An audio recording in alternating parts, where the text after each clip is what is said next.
Phoenix's bars and nightclubs have had mixed reactions to the governor's decision to ease up on COVID-19 restrictions. If you spend some time here at the Churchill, they're going to have you wear a mask. But if you spend the night here at Sazerac Cocktails and Craft, it's going to be mask optional. More than 840,000 Arizonans have been infected by the COVID-19 virus. At least some of them have been hit by virus variants from Brazil, the UK, California, and South Africa. And now it appears that Arizona has a variant of its own. The university's decision to go back to in-person classes in fall 2021 has left some students undecided about whether they'll come back to campus or spend another semester Zooming from home. Phoenix is home to some of America's most beautiful murals and some of the ugliest graffiti. Phoenix has declared this month Graffiti Awareness Month and wants to remind residents that graffiti is a crime. It's been a year since Arizona Governor Doug Ducey ordered everyone to stay at home due to the pandemic. Our reporter Abigail Verowick looks back at the stay-at-home order at our Google touchscreen. TikTok's baked feta pasta recipe started in Finland but is going so viral that United States supermarkets are running out of feta cheese, and it's the most searched grocery on Instacart right now. But thankfully, there is no shortage of feta cheese here in downtown Phoenix. COVID-19 has devastated Native American communities, and the Navajo Nation has been largely in the spotlight.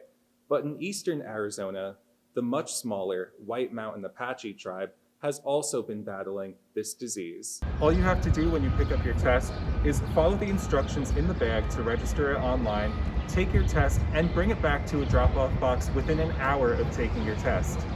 But be aware, these tests are going quickly. I tried to get a test twice this week at University Center, and both times the box was empty. And you have done so many interesting things, and most recently, before coming to Arizona, you spent the last few years living in Ukraine, working on an American response team to the HIV epidemic in that country. What was that experience like for you? So it was one of the only things I've done in my life where I felt like I was really contributing to something much bigger than myself. And it gave me a really large sense of pride. Dozens of new public art installations are coloring the Grand Canalscape as part of the month-long Phoenix Mural Festival. Joe's Diner here in the Melrose District is now the canvas for one of them. Artist Pablo Luna wants this mural to reflect the neighborhood's unique history. My favorite response from people is like, oh, what you painted reminds me of something that I forgot about, or oh, it made me cry, you know what I mean? Part of that history is the iconic Melrose Curve, a mistake made by engineers in the 1940s when they were trying to align 7th Avenue on either sides of the canal and messed it up. Even though it's kind of like a screw-up, it's a happy accident. You know what I mean?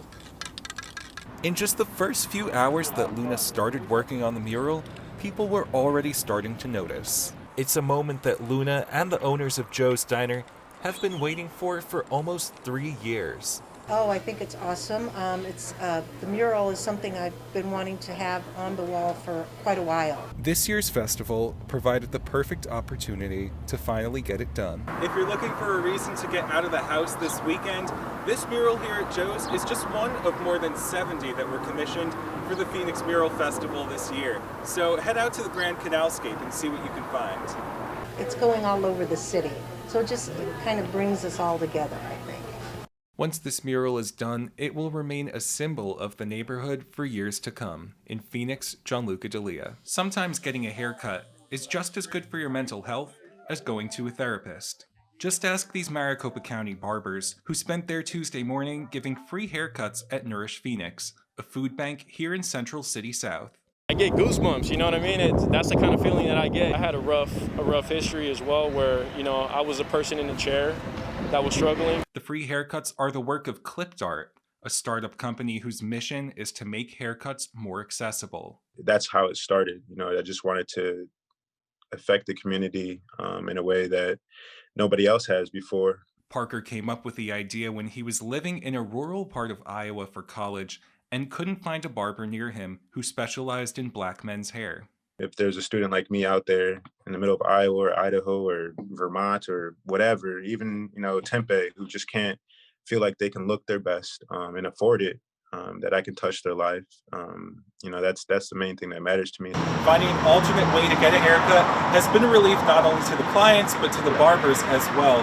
When COVID-19 started shutting down shops and salons here in Arizona, some barbers found themselves turning to this app, ClipDart, so they could book appointments with clients at their own homes or even outside.